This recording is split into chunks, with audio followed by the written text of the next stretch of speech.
Have you ever worked under a boss like this? The salary is barely worth mentioning, yet the promises never cease.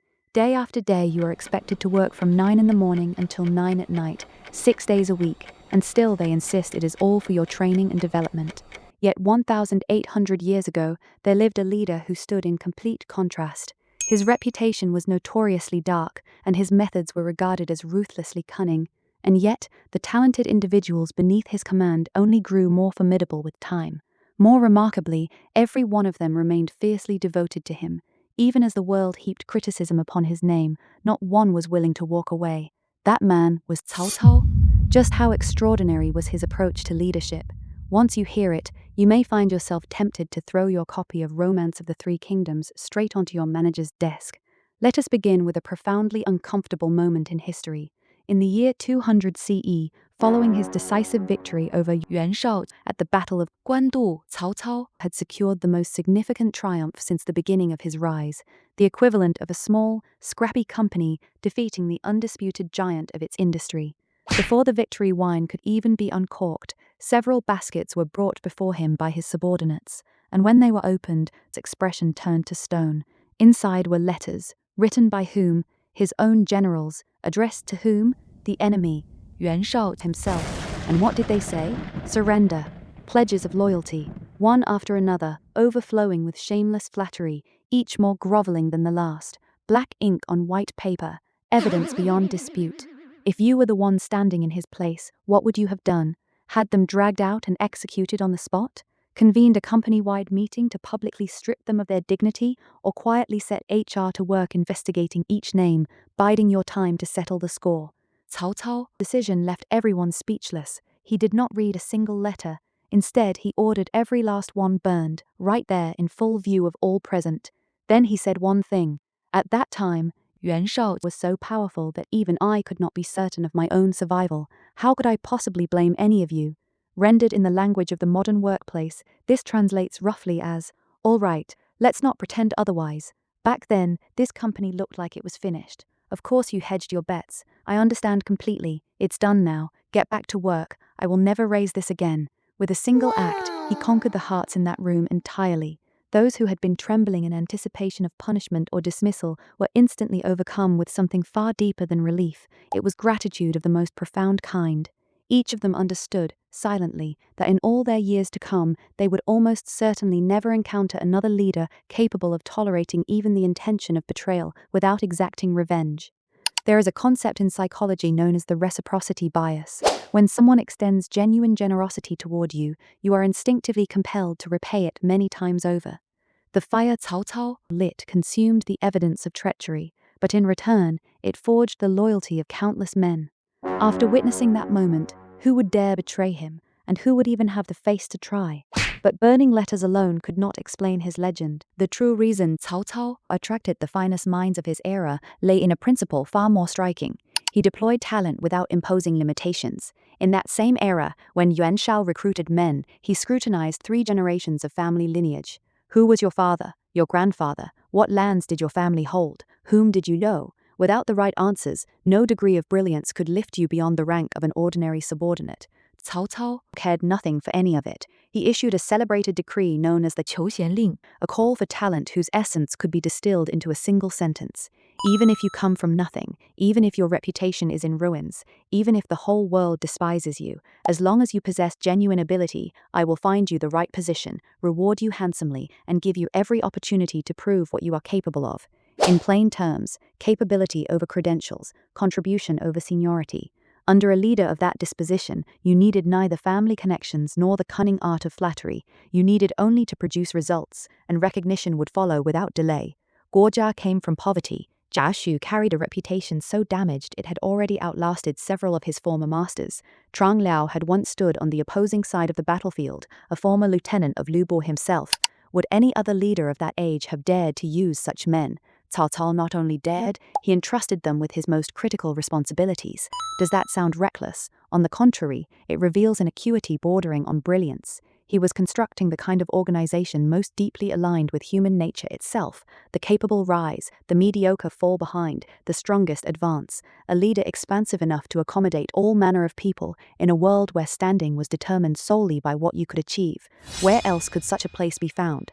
Who would not give everything for the chance to belong to it? Yet Cao Cao grasped a truth that ran still deeper. If all you offer is money, then what you have built is nothing more than a transaction. If you want men willing to risk their lives to stand beside you, you must offer them something money cannot purchase. What is that thing? Emotional and spiritual resonance. Many assumed Cao Cao was cold and calculating. In reality, he possessed an exceptional capacity for human connection. When the great warrior Dian Wei died shielding him with his life, Cao Cao wept, openly, brokenly, as a man who has lost something irreplaceable. When his brilliant strategist Guo Jia later succumbed to illness, Cao Cao wept again and said, "I have lost the one person in this world who truly understood me." Were those tears genuine, or were they a performance? That question ultimately misses the point. What mattered was what every man beneath him witnessed. Their leader cared. He did not regard his followers as expendable instruments, but as companions, as indispensable partners in a shared endeavor, and his capacity for magnanimity extended even further to his enemies. Consider Zhang Shou. This was the man whose actions had led to the death of Cao Cao's eldest son, and whose name was also bound to the loss of Dian Wei. There was no one on earth Cao Cao had more cause to hate, and yet, when Zhang Shao eventually surrendered and came before him, Cao Cao did not have him killed. He did not assign him some hollow, powerless post. Instead, he elevated him, rewarded him generously, and treated him with striking distinction. Why? Because Cao Cao was, above all else, a thoroughgoing pragmatist. He measured men by results, not by personal grievance. If you could fight, your place was at his side. If you could deliver merit, the past could be put to rest. This produced something invaluable in the men around him, a sense of security. No matter how demanding or exacting the leader might be, at least he was not capricious or irrational. As long as you had something to contribute, justice would find you. When people receive that form of respect, not merely professional, but deeply human, loyalty does not need to be demanded. It arises on its own. A leader of vast vision and genuine tolerance inspires those beneath him to give not what is required, but everything they have. At this point, some may say, vision, tolerance, emotional intelligence. A shrewd leader today could probably replicate most of that, but what made Cao Cao truly irreplaceable was the final card he held, the most important one of all: an unwavering sense of personal responsibility. Even if the sky comes down, I will hold it up myself. All you need to do is follow me with peace of mind. In 208 CE, at the Battle of Chibi, Cao Cao's forces were shattered by Zhou Yu fire assault. The legendary figure of 800,000 troops may well have been an embellishment, but the magnitude of the defeat was beyond question. Panic swept through the ranks. Generals stood with their heads bowed, shoulders caved inward, each privately convinced that it was over. At that moment, what did Cao Cao do? He laughed. Not a hollow laugh, not a performance of bravado. He looked upon his exhausted, demoralized men, and he laughed. Then he said, "Victory and defeat are the common currency of war. We have lost this engagement, but the North remains under my hand, and hundreds of thousands of soldiers stand ready. After some rest, we return." That laughter struck the room like a stone dropped into still water, sending ripples of steadiness into every heart present. If the man who had the most to lose had not broken, what was there truly to fear? This is what real leadership looks like under pressure. What subordinates fear above all else is not difficulty. It is a psychologically fragile leader, one who unravels at the first setback, erupts in the office, lies awake consumed by anxiety, and poisons the atmosphere with dread day after day. Cao Cao, however, was built from something closer to steel. Nothing shattered his will.